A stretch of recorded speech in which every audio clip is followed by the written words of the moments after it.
Okay, I think we're ready. Good morning, Safi. How are you today? Jazz. I am all right. Just feeling the season change and adjusting accordingly. Yeah, I am too. I'm like up at 4:30 in the morning, and that's when I do my posting, and then I start doing the school run. So I'm definitely feeling this weather change and season change. So I'm gonna get coffee. Yeah, yeah. Okay, so I wanted to introduce who you are, what you do within the Makeshift Happen community, and kind of give some background on how you and I have been connected and how we connected, um, and help others kind of figure out how to do activism in a way that doesn't go beyond the scope of their ability, comfortability, capabilities, right? Or risk tolerance, which I love that language that you used when we spoke about doing this. So, with that being said, I'm going to just jump right in and say, welcome to Let's Have the Conversation and tell the people who you are, what you do, and then let's give some backstory. Awesome. So my name is Safi, and I in this space I'm a participant, right? I'm not here as like I am the biggest, baddest expert on how to do all the things. I am a person with a lot of fear, and I am an immigrant with a lot of related fear.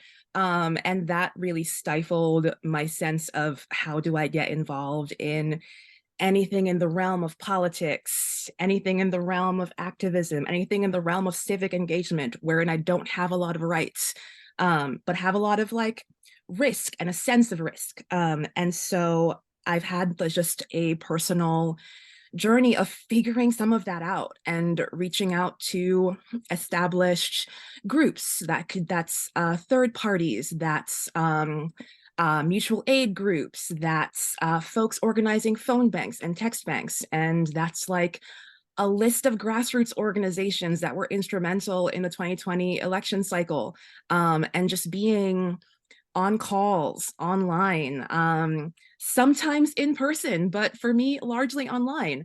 Um, Really working on how do I do my small step? How do I overcome this sense of um, immobility, right? And Right. immobility and inability to like break through into doing one small thing, doing something that both soothes my fear in the immediate and gives me optimism for um, participating in different kinds of world making, right? And so, as someone who's like had some of that journey, figured some stuff out, right? Learn some stuff about how advocacy works, Mhm. particularly in the digital space, and offline in like communicating with your representatives, communicating at like the city council level, communicating with your friends and within your circle of influence, really wanting to offer that to other people. So I'm a person. Yay. I'm a person with my own like risks and vulnerabilities, who's had to kind of face up to some of that and like not sit in the powerlessness of it because that's not going to keep me safe or anybody I love safe. And so I'm here to offer some of that today. I love that. And I think it's worth noting that I am not somebody who is like, oh, change is going to happen within the system, right? I'm not that person. You know that. Anybody that knows me knows that. I'm like, tear it all down. But I love that we were still able to kind of come together and know that there's not just one way to dismantle systems of oppression. There is not one way for decolonization. There's not one way to be active in your personal and collective liberation, right? So I'm going to offer some of the backstory of how you and I met inside of a Facebook group. And the leader of that group made the 19th of the month, based on Juneteenth, the time for praxis, right? Everybody wants to sit down and talk about what they're going to do and moving through that. And so she was like, hey, here's what I do. I do these things on the 19th because it stays in my mind. And here's, fine, cool beans. So you and I decided, like, okay, here, we're going to help you with that, right? I invited people into the Mighty Networks with the Makeshift Happen online healing community. You took over that group activism shifts and you've given some amazing tools because I'm not even somebody personally, for many reasons, I couldn't get out in March. One, again, like with the risk tolerance, I cannot get arrested. I have three small underage children. I am disabled. I can't sleep on a cot, not even 1 or 2 days. I'd be completely done. So I'm not going to be the person that takes to the street in those sort of ways, right? There's many people with that. When this all started, I still had a breastfeeding child. So it was really good that you gave actions because there's so much hopelessness that exists when you are looking at a global view of oppression and you feel like your voice doesn't matter. And you're just like, okay, I can't go out there and do that one way. And I think it's so important that you have given us just another way, right? Here's the template, fill this out. Here's the phone banks. Here's where you can go. And I want to really encourage people that I think that we feel like it's not enough, right? So it's like, oh, if I'm not doing it this way, right? That's part of those pillars of supremacy culture that I talk about. Like, there's only one right way. We can only march, and that's it. And if that's not changing anything, then nothing else will work. And that kind of keeps us in this loop, which leads to, the fatigue of activism, which leads to the burnout. And for me, it's really big self care to know what you have the capacity for. I do not have the capacity for X, Y, and Z. However, I can send an email daily, right? I'm on my computer, I'm in front of it every day, and I can, click paste even, right? Like kind of keep all the information that would go into these jot forms, go into these systems within government, whether it's local or federal, and just do that. And it feels like you're still doing something. And so could you speak to that? Because I want to encourage people, and you are much better versed in how effective these things actually are. But I do want to encourage people that it makes a difference, right? These small shifts, these small acts of activism are no less important than the getting up and going outside. 1,000%. So there's a lot to unpack in there. Yeah, Something that I'm trying to take notes. So I'll start with like the hero narrative, right? love that. Right. So this is going to be different depending on how folks were raised, what kind of the mythology you grew up with is. But for me, as an immigrant, right, like I fully carry a lot of like exceptionalism narratives, right? Like if I'm not being in front, the best, the baddest, something is wrong with me. I am failing my family, my parents, myself, my culture, all these things. And like really having to come to grips with like that's my grow up and save the world narrative, and that's not fair or possible to me, and me feeling like I'm a disappointment because I'm not getting up and doing the most all the time. Like I'm not the boldest, the bravest, the one having the most impact. Like who does that serve, right? It does not serve me. It does not serve the causes that I'm passionate about. It does not serve the community that I depend on, I depend on for like context, culture, life, like connection. Like it does not serve our shared liberation, right? What that does is have me feel bad, right? Um, Right. and Which what is that crippling. exactly, and We what that freeze does, with that. sorry, we I said we freeze. freeze when we feel like that. 1,000%. And so I bring that back to like the sense of, well, if I'm not a hero, then nothing I do is worth it. If I don't do the most, then it's all or nothing, right? And so getting an awareness of, oh, this exceptionalism thing is my version of all or nothing thinking, right? And so I got to learn to be at peace with what I can do, and I got to practice pushing that narrative away and figuring out, all right, what are the things I can actually do, can actually access, um, and things that are making an impact like outside myself, right? The second thing is like to not judge that impact as being not worth it, right? Oh, if it's so small, then surely it's inconsequential. Not true, right? 100% not true. Right. Because we are not used to valuing the drop in the bucket. right? But we really need to value the drop in the bucket. Right.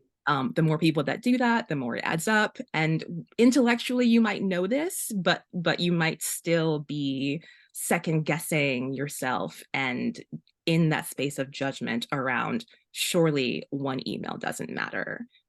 Surely one phone call doesn't matter. Um, and I encourage everyone to suspend that disbelief, right? Um, and do it, right? Right. Because Yeah. not, Step into it. yeah, step into it. Um, one, because, I don't know if you follow, there are several Instagram accounts, Dear White Staffers. Oh, I People, haven't. it's wonderful. Folks might have seen the congressional staffers walkout just this week. And that's one testament to your calls do matter. There are folks in Congress who are fielding your calls, who are people who are being impacted and moved to speak out, despite potentially real consequences, despite fears. Um, so your calls are absolutely tallied, your emails are tallied. Um, it is part of the systems that we have. It's part of ways that you can make a difference, and it does impact real human beings, right?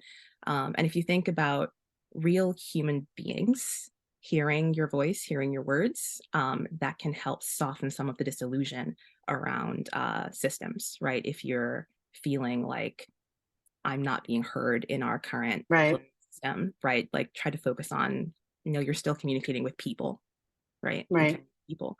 Um, so that's one thing. Um, there's so much I in like that. there's so much in here. But that's one thing, right? So to back up even more, right? So one of the places that I started was in phone banking, text banking, and in writing to representatives. Now I'm in DC. My member of Congress does not have a vote. Um, but I do have city council. I do have my mayor, and I do have my rep in Congress, right? So I got into the habit of trying to practice like writing to them and getting into that habit, right? So something I did was looked at a lot of petitions. You'll see a lot of petitions online. Um, and you can borrow language from those. You can learn kind of Right. what seems effective, because it's not your job to convince anybody, right? It's your job to kind of be a drop in the bucket, be part of the tide, right? So the bar for getting involved and for making making your voice heard, for lack of a better phrase, is really low, right? You Very can much. you can take one of your favorite memes and repurpose that as a letter to your congressperson, right? If you follow like lefty memes, which my feeds are full of, you can borrow language from other petitions. If you follow any organizations, for things you care about, you can borrow their language, you can paraphrase. What really matters is that you are expressing that as a constituent, you are asking your rep to take XYZ action, and that your vote is contingent upon them taking XYZ action, and that you're going to call again to follow up. And that's kind of it, right?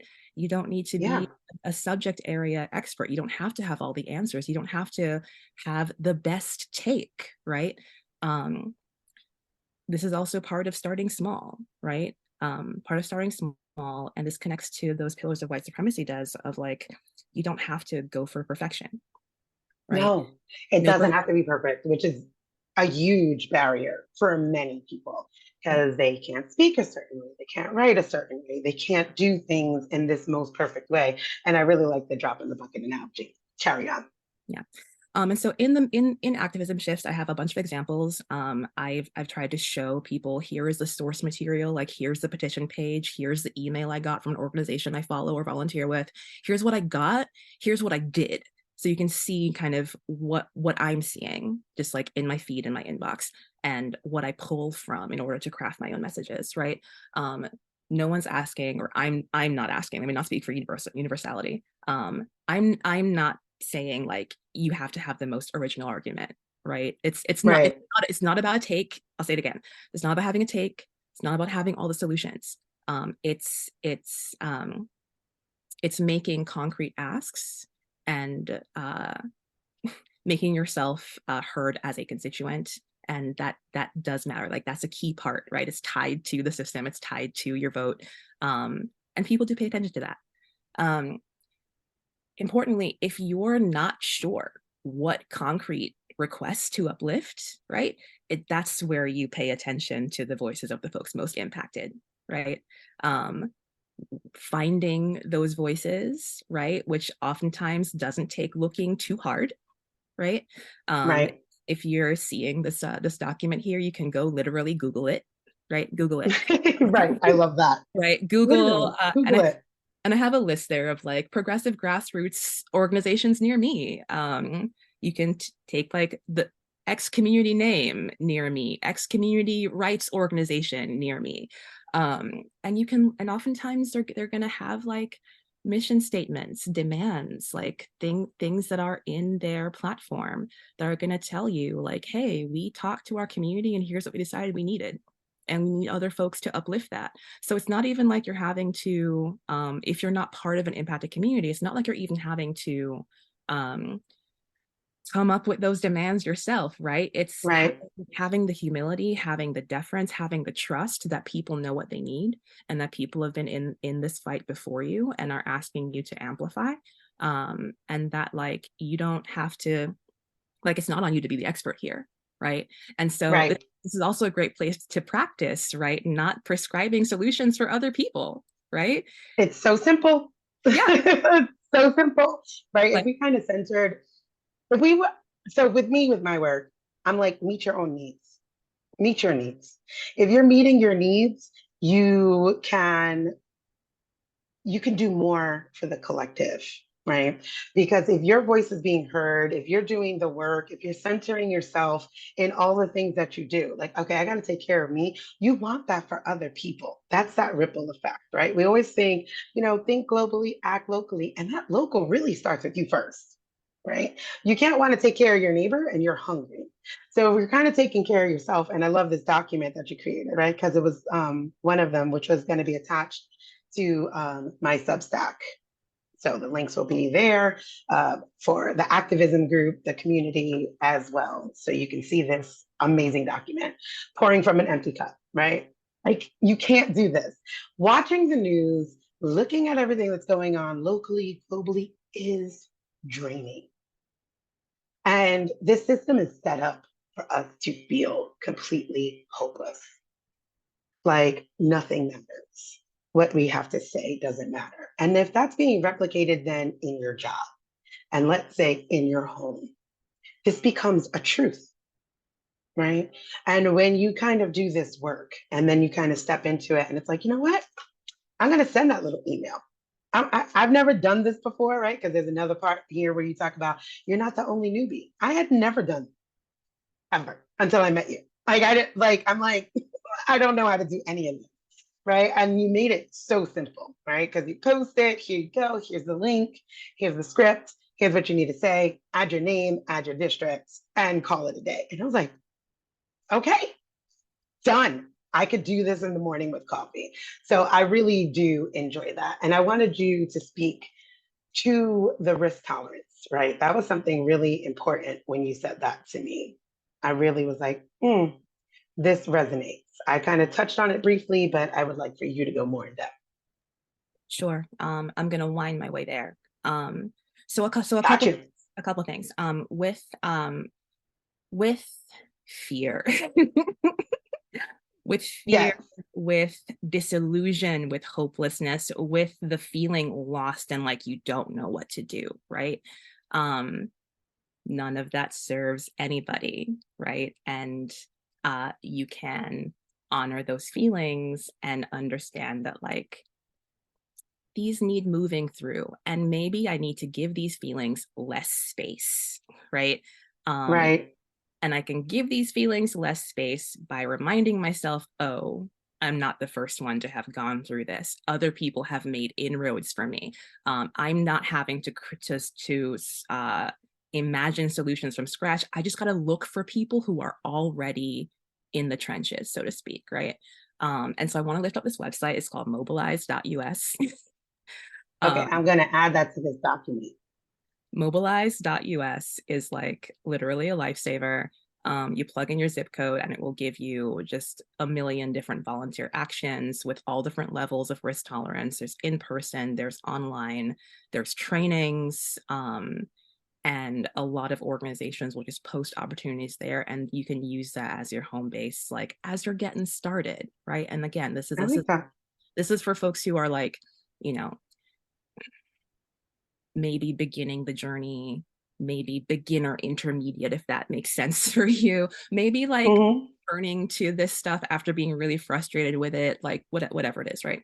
But I love Mobilize, and I love the like take the small step, send an email, make a phone call. I also want to lift up the Five Calls website and app, which provides like scripts for you to call your representatives. It'll connect for you, super easy. I think it's the number five. I'll get the proper link later. Um, but the point with doing small things, right? Is that you're building capacity, you're building muscle, you're chipping away at the wall of fear, and you're chipping away at the narrative that says nothing you do matters, right? It is at the very least, regardless of how else you feel, regardless of the view of the world and the state of the world that has its grip on you, this is a way to chip away at that feeling of powerlessness, that feeling of disillusion, that feeling of isolation, right? um Right. because and this takes me back into like how the work can fill your cup, right? um because doing this work, connecting with other people, going to the webinars, going to the trainings, going to your town hall, meeting up with your community group, like the first email you send is an inroad to connecting with other people who are also engaged with this. It's connecting with other people's energy, other people's resources, other people's power, passion, will, right? Other people's reassurance, other people's welcome and embrace of you, right? Can I we just sit in that for a second? Yes, we Because community is wealth. yes. Like you need community. We cannot be out here trying to do any of this work alone. And I think that that is something, for me, it's a key integral part. And I think it's also why you and I jive so deeply and so well, because community is the only way out. Yeah. And I love the way that you just put that, right? Because you will feel hopeless sitting at home, like, what can I do? But when you come together and you're in the group and like you see 20 other people doing this, like, oh, I'm not the only one. Yeah. And you can sit in that relief. And you can sit in that relief and that release and that affirmation and the reassurance, right? Because not just that you're not the only one, you're not the only one at the stage that you are at, right? Mm, And so there's going to be people like who are like 20, 30, 40 years deep in this work, right, right? There's going to be people who are 40 hours, 4 hours, a minute, right. right? It's the first thing, right? And so First time. first time. And so wherever you are not the only person in that stage. And what that helps do is it helps you overcome the guilt, right? The Ooh. feeling of guilt of like, why didn't I start sooner? The feeling of like, why am I stuck in my own thing? Like I'm so in my own head, or I'm so up my own, you know where, right? Right. Um, that you find your inroad and you find your people, It's and it's like beautiful. it's this mutually reinforcing thing, right? Right. Because It then breaks up that shame cycle for yeah, me, it right? Because disrupts the shame is shame, a construct. disrupts the It's a shame construct. cycle, and disrupts the perfectionism, right? Yeah, Because you get people absolutely. who embrace you where you are, who are going to help you fill in the picture, right? Like fill in your understanding, which is why don't pick up a new book right now, please. Don't do it. Oh my God. Can Don't do we just jump into that? Like I don't recommend books. You know that. I'm like, stop reading and start connecting. it. Trust people's lived experience. Yeah. Trust where they're at, right? Like back to the community. I love going into spaces and somebody's been 30, 40 years deep because I don't know all the things, Yeah. right? And I keep warning people when I have my support groups and all this stuff. I'm like, if you are somewhere and that person is acting as if they have all the answers, they're not curious, they're not also seeking counsel and trying to grow and stretch and become, you are not safe. You are in a cult because this person believes they have the Messiah of some sorts, right? Like this is the only way to do this. I am the right one. You are not. So when you find yourself in these kinds of communities, it is I just keep thinking of like relief, like being held in community, recognizing I'm not perfect. I don't know what the hell I'm doing, or I do know something, and then you get to help the neophyte that didn't, right? Like, so then you get all of this like these immediate rush, right, of joy, of helping. It is something so beautiful. And again, community is so underrated in a system of supremacy, right? Because it's rugged individualism, it's bootstrapping, it's you got to do this on your own. If you don't make it on your own, you're a failure. And like, hey, by the way, there's no such thing as being self-made. None. It's a myth. Nobody is self made, right? So you're not even going to be self made in your activism because you won't have the wherewithal, right? Because a lot of people I explain, I'm like, this healing work is to heal 7 generations back. So 7 generations ahead will see the work that we've done, right? You want to now, you want an immediate. I want to press the button and I want to see change now. And it's like, no, right? The work is so our kids will see that benefit. Like, wow, they really did shift and change the world. So being in community where they're all tired, we're all like, whew, this is heavy, but being able to get those endorphins, that rush from that community, that support, that affirming of you. Like we're so thankful you're here. We're so thankful that you are doing this work, right? The validation that what you are doing matters makes a difference. It makes a difference in how you carry yourself through the world. It makes a difference on how you will treat others in the world. It's going to show up in all of your life, right? Instead of us compartmentalizing, like, no, this is the only action for that. Oh, we don't see change. I'm done. I'm out. And that's where it gets really unhealthy. So being in community and doing the small thing really makes a huge difference. Now, back to you. Yeah, I'm glad you said that because it really is that like now and in the future, right? You're not gonna see the fruition of all of your work, right? But that doesn't mean you're not also and I want to like I'll go back and try and cite some sources. But like there is beautiful work around practicing futures, right? Ooh, Yeah.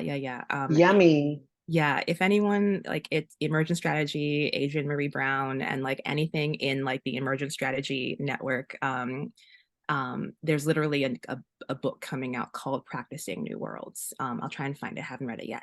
I did just say don't read new books, but I'll have a I caveat. know. Well, I'll have let's a caveat for that one. I have a caveat for that one, right? Like yeah, the point is, let's make some caveats. I'll Like, clarify that please, real quick, right? for Because love and health. absolutely like there are black and brown people who are like full of knowledge writing new books like money, right? Like Right, money. Pay your authors, pay your speakers, but don't wait to finish the whole syllabus before you take your first action. um right, that is the thing that really saddens me about activism as book club only, right? right. uh, is where folks, again, with perfectionism, feel they got to go study, right? Before they take action, they have to be perfect and know all the things and have all the solutions, as Right. opposed to listening to people who are living the reality of oppression right now and being like, oh, you already been saying what you needed for the last several Wild. decades, right? What if I threw down with you for what you needed and Mhm. did my learning in the background by being in community with you and then Right. reading at my pace, right? And this is also in this document here of like clarifying some of what I mean, where I'm like, please, for the love of God, no new books. um it's really don't wait to take action until you've read Right. this new book, right? um I think that's very important because, I remember when white fragility came out and I was like, Oh God, I'm so tired. Please do not read another book. Because now you're talking, you're in these echo chambers and nothing new is coming out of that, right? And I think you made a really good point in regard to like Black, Brown, Indigenous folks of this land, Indigenous folks around the world have been saying this, right? And what you see is that quite often white people will jump and start a new thing. And I'm like, that organization has been working for 60 years. How about putting your money, your time, your effort, your body in that space? Because imagine what that would look like. They already have the in. They already have the rapport with these agencies. They already have that going in. And imagine how impactful they would be with tens of thousands of people now coming in and backing the work that they've been doing for 50 years, right? Like, and reimagining. I just was speaking on TikTok. I was like, we have to reimagine a new world. So I definitely want to link this book as we kind of like wrap this up. I want to link the book in the document on the Substack because we do have to reimagine something new. We have to step out of these systems of supremacy and be like, what could this world be like? Because the past 3,000 years is not the entirety of humanity, right? And if we do not reimagine something, we're gonna just keep replicating.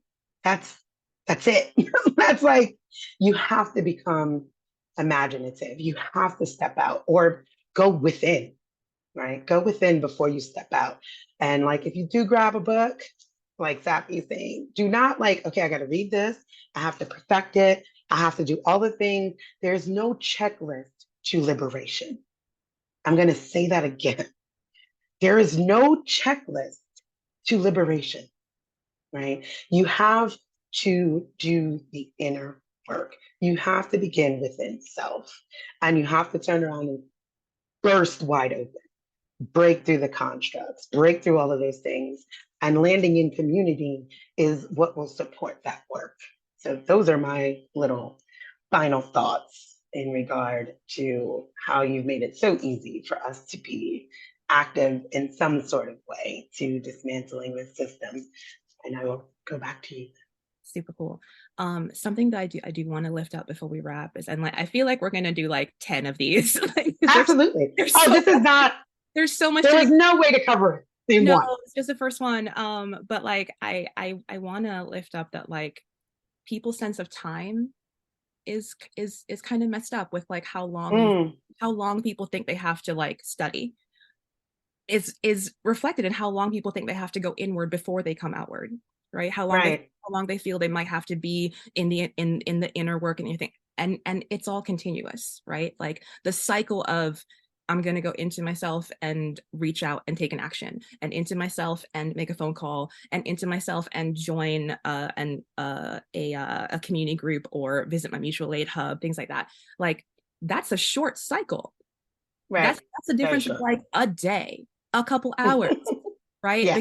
Because you're not complete, you're not done, and you're going to always get new information, right? So stamping again with the caveat with get the book. Please don't worry about finishing it or understanding it fully before you take action. Do the inner work. You will not be complete before you be in community. It is a cycle, and like it's a short cycle. Make that cycle super short. Make it short. Right. Couple hours, couple Yeah. days, Sit down, breathe, take a right? breath, do the Uh, work. and the thing that you asked me to say, which is like a bigger deal around risk tolerance, right? And like I Yes. and like there's a lot here, like, and we'll come back to it because this is only 1 hour, but um like you might be afraid for reasons, right? But you have to kind of be honest with yourself about what am I actually afraid of? Is it likely to happen to me anytime soon? And like how am I being honest with myself about what my capacity really is, right? Um, Mm, and we're let's cycle back to this one because it's a big deal with determining like long term what your lane is and what you're up for, but really being honest with yourself about like having your fear and is it grounded?